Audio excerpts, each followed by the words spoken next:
Okay, welcome back, fellow Beamer enthusiasts.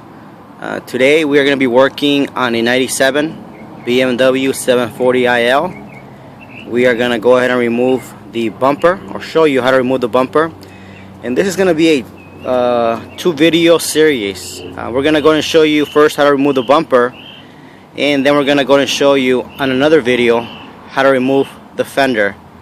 Okay, so these two go hand in hand. So if you're just watching the video on how to remove the the fender, then you need to go back and watch this video here on how to remove the bumper, because in order to remove a fender you need to remove the front bumper. So anyhow, it's a nice sunny day. Let's get started. First, what you're gonna need is you're gonna need a 3/8 ratchet and a 50 Torx, which looks like this.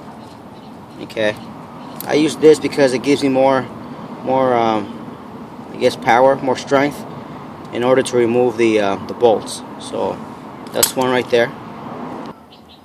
And you're also going to need one of these smaller wrenches and a number 8. What we need to do here before we start taking the removing the bumper is we need to remove this bolt here, which this bolt latches onto the bumper.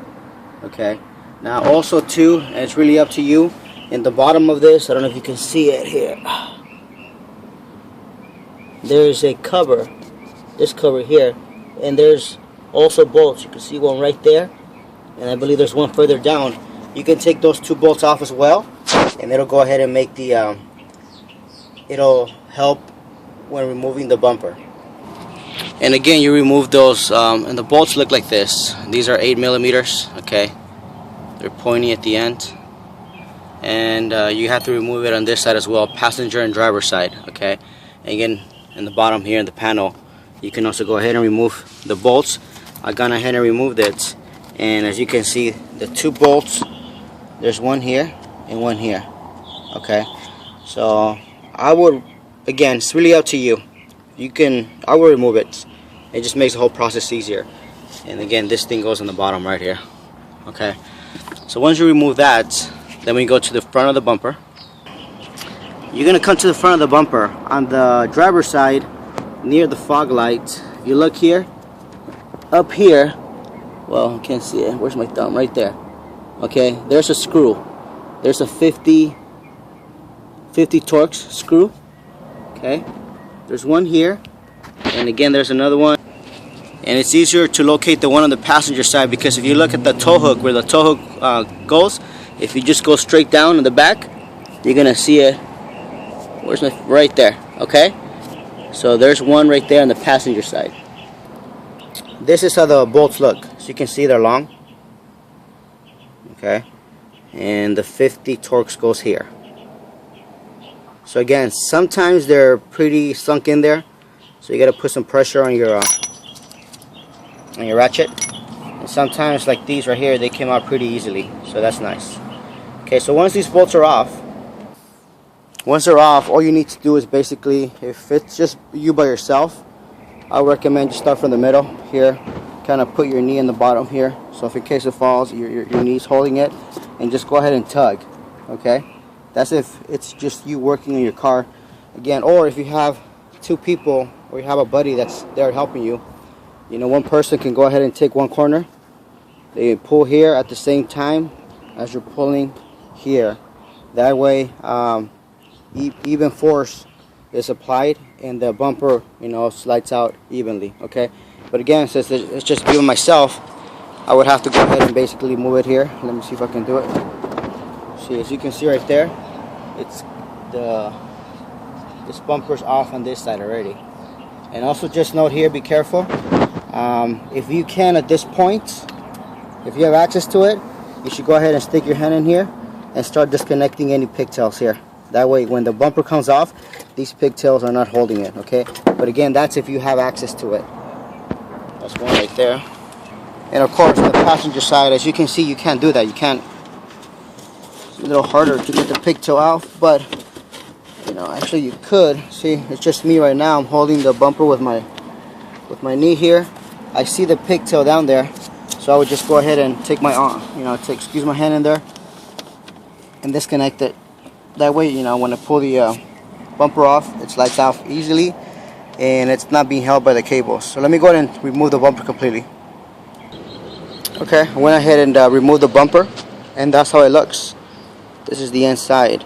Let me just go ahead and pinpoint where the screws are. Again, if you recall, I asked you to go ahead and take there's 8mm here and another one up here, and these is where the wheel well goes. So that's why you got to take this one off, and this one right here. It's the same thing on the opposite side of the bumper. Okay, and then also too, I would recommend that you go ahead and, if you get enough space up here, you squeeze your hand in here and disconnect the pigtail that looks like this. Again, the reason why you want to disconnect it is when you pull the bumper off, it's not pulling the cable, or you don't get any chances of damaging the pigtail here.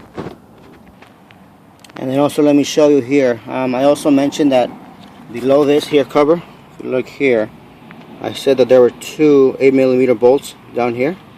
Okay, well, again, they're here. Let me show you in the top. There's one here, and there's another one right there. Okay, I say you can go ahead and remove those 2, because it helps the bumper slide out quicker or smoother. But if you were to leave those there, this cover is latching onto the actual bumper by these 2 brackets. So if you were trying to pull here, you were trying to pull the bumper out, these brackets will be holding onto here, and that's what I'm saying.